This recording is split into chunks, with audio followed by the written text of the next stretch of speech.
Hello everyone. आज का video है, आज का टॉपिक है urban inflation versus rural inflation. शहरी महंगाई की दर और उसके मुकाबले ग्रामीण महंगाई की दर। अभी जैसा आप लोग लगातार इस पर न्यूज़ देख रहे हैं कि इन्फ्लेशन रेट इंडिया में बढ़ता चला जा रहा है, लेकिन अब इस पे जो सीपीआई का आंकड़ा आया है, CPI publication consumer price index के जो आंकड़े पब्लिश किए गए हैं, उसमें यह दिखाया जा रहा है कि अर्बन इन्फ्लेशन कम है और रूरल इन्फ्लेशन ज्यादा है। मतलब ग्रामीण महंगाई ज्यादा देखने को मिल रही है और शहरी महंगाई कम देखने को मिल रही है। तो इसके पीछे क्या कारण है, आज की वीडियो में मैं आपको ये बताऊंगी। First of all, let me introduce myself. Student, I am Dr. Shipra Srivastav. This is my mobile number 84390 66995. You can message me on this number. And this icon is of Shipranomics, my app. Shipranomics app पर आपको different courses available है. So must download my app Shipranomics and continue your reading. चलिए, सबसे पहले हम इस पर ध्यान दें कि आरबीआई का जो टारगेट था 4+-2% इन्फ्लेशन को रखने का, मतलब मिनिमम 2% और मैक्सिमम 6%। अब उस आंकड़े को इन्फ्लेशन पार करता जा रहा है, जिसका सबसे बड़ा कारण कहा जा रहा है रूस और यूक्रेन का वॉर, जिसके कारण अंतर्राष्ट्रीय स्तर पर तेल की कीमतें बढ़ रही है और भारत बहुत ज्यादा कच्चा तेल आयात करता है। तो भारत में भी महंगाई धीरे धीरे हम क्या कर रहे हैं, आयात कर रहे हैं, इंपोर्ट कर रहे हैं। लेकिन जब आंकड़े पब्लिश हो रहे हैं तो देखा जा रहा है कि इन्फ्लेशन का जो ये पहला शॉक है वो फूड पे और फ्यूल में देखा गया है। खाने की चीजें महंगी हो रही हैं और साथ ही साथ फ्यूल महंगा हो रहा है। इसके साथ ही साथ एक और आंकड़ा देखने को मिल रहा है कि रूरल इन्फ्लेशन जो है वो ज्यादा है, अर्बन इन्फ्लेशन कम है ना। ग्रामीण महंगाई बहुत ज्यादा देखने को मिल रही है और शहरी महंगाई थोड़ी कम देखने को मिल रही है। इसमें बहुत सारे स्टेट्स के आंकड़े पब्लिश किए गए हैं, तो ये देखा गया है कुछ स्टेट जो है वो नेशनल एवरेज से ऊपर है, मतलब पूरे भारत का जो एवरेज, जो औसत महंगाई है, कुछ स्टेट की महंगाई उस औसत से ऊपर है और कुछ स्टेट की महंगाई जो है उस औसत से नीचे है। ठीक है, तो inflation increased 8 years high of 7.79% in April 2022 और रिटेल इन्फ्लेशन आरबीआई के लिमिट को भी क्रॉस कर गया है। ये जो आप ग्राफ देख रहे हो इसमें आपको बताया गया है, ब्लू कलर की एक लाइन आपको दिख रही है, ब्लू कलर की जो लाइन आपको दिख रही है वो है ऑल इंडिया का एवरेज इन्फ्लेशन। उसके साथ ही साथ आपको कुछ लाइन जो है उस एवरेज इन्फ्लेशन से ऊपर दिखाई दे रही है। ये कुछ ऐसे स्टेट हैं जिनमें इन्फ्लेशन बहुत ज्यादा देखा जा रहा है और ब्लू लाइन से जो नीचे की लाइंस हैं वो कुछ ऐसे स्टेट्स हैं जिनमें इन्फ्लेशन कम देखा जा रहा है और खासकर रूरल इन्फ्लेशन ज्यादा देखा जा रहा है, अर्बन इन्फ्लेशन कम देखा जा रहा है। तो स्टेट वाइज आंकड़ों को देखने समय ये पता चलता है कि भाई वेस्ट बंगाल का जो इन्फ्लेशन रेट है और असम का जो इन्फ्लेशन रेट है, इन सभी का इन्फ्लेशन रेट ऑल इंडिया के एवरेज से काफी ऊपर है। इसके साथ ही साथ आपको कुछ आंकड़े नीचे की तरफ दिखाई दे रहे होंगे, खासकर केरल का इन्फ्लेशन रेट जो है बहुत कम कहा जा रहा है, नेशनल एवरेज से भी इसने अपने स्टेट वाइज इन्फ्लेशन को काफी कंट्रोल किया हुआ है।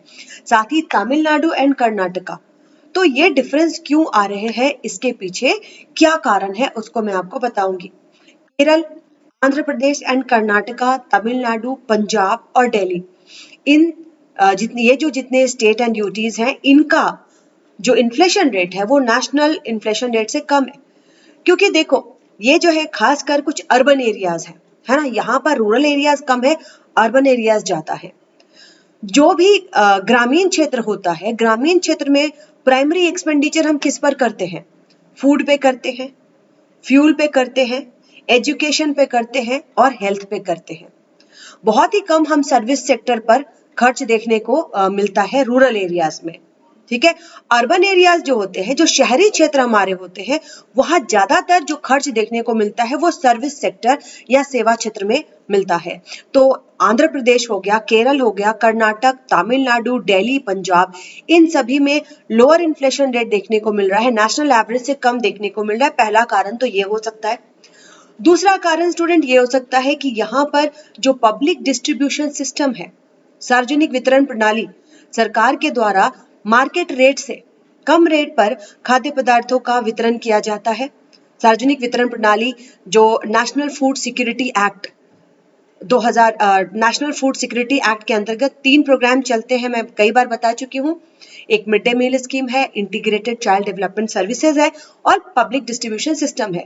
तो जिन स्टेट का पब्लिक डिस्ट्रीब्यूशन सिस्टम काफी स्ट्रांग है, बहुत ही अच्छे से सार्वजनिक वितरण प्रणाली काम कर रही है, उन सारे स्टेट्स में खाद्य पदार्थों की जो कीमत है वो काफी कंट्रोल में रह रही है। लेकिन जिन स्टेट्स में पब्लिक डिस्ट्रीब्यूशन सिस्टम बहुत ज्यादा स्ट्रांग नहीं है, काफी अच्छे से काम नहीं कर पा रही, वहां पर कीमतें काफी तेजी से बढ़ रही हैं। तो ये जो स्टेट्स है, केरल हो गया, खासकर केरल में नेशनल एवरेज से बहुत कम है, महंगाई काफी कंट्रोल में करके स्टेट ने रखा है। केरल, आंध्र प्रदेश, कर्नाटक, तमिलनाडु, पंजाब एंड दिल्ली, इनका जो इन्फ्लेशन रेट है वो नेशनल एवरेज से कम देखा जा रहा है। तो इसके 2 कारण हो सकते हैं। पहला तो यहाँ ग्रामीण जनसंख्या कम है, शहरी जनसंख्या ज्यादा है, और शहरी जनसंख्या में सर्विस सेक्टर पर ज्यादा एक्सपेंडिचर देखा जाता है। इसके बाद अगर हम बात करें मध्य प्रदेश, महाराष्ट्र, पश्चिम बंगाल, तेलंगाना, हरियाणा, उत्तर प्रदेश, गुजरात और असम, खासकर असम में सबसे ज्यादा महंगाई की दर देखने को मिल रही है, खासकर नेशनल एवरेज से बहुत ज्यादा। इसके भी 2 कारण हो सकते हैं कि इन सारे स्टेट्स में रूरल पॉपुलेशन ज्यादा है और रूरल पॉपुलेशन में फूड पर और फ्यूल पर, खाने की वस्तुओं पर और तेल पर बहुत ज्यादा ही खर्च किया जाता है। सर्विस सेक्टर पर खर्च देखने को कम मिलता है। तो एमपी, महाराष्ट्र, वेस्ट बंगाल, इसमें से अगर आप महाराष्ट्र की बात करो तो यहाँ पर अर्बन पॉपुलेशन ज्यादा है, लेकिन पब्लिक डिस्ट्रीब्यूशन सिस्टम अगर स्ट्रांग होगा तभी वहां पे महंगाई को कंट्रोल कर सकते हैं। तो एक पॉइंट मैंने ये भी बताया था कि दूसरा जो पॉइंट है पब्लिक डिस्ट्रीब्यूशन सिस्टम का, जहां पर बहुत ही अच्छे से अनुसरण हो रहा है, बहुत ही अच्छे से इम्प्लीमेंट हो रहा है, वहां पर भी महंगाई को काबू में रखा जा सकता है। ठीक है, तो ये डिफरेंस का मेन जो कारण है, ये 2 मुख्य कारण इसके बताए जा रहे हैं।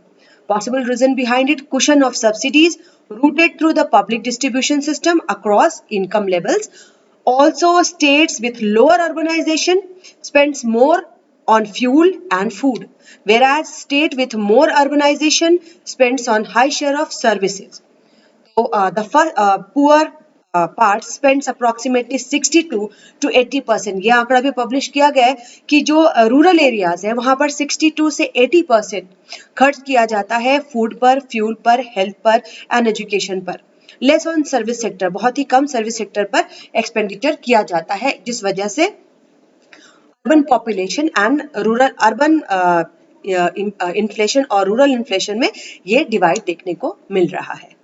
और आज के लिए इतना ही student, thank you so much, bye bye.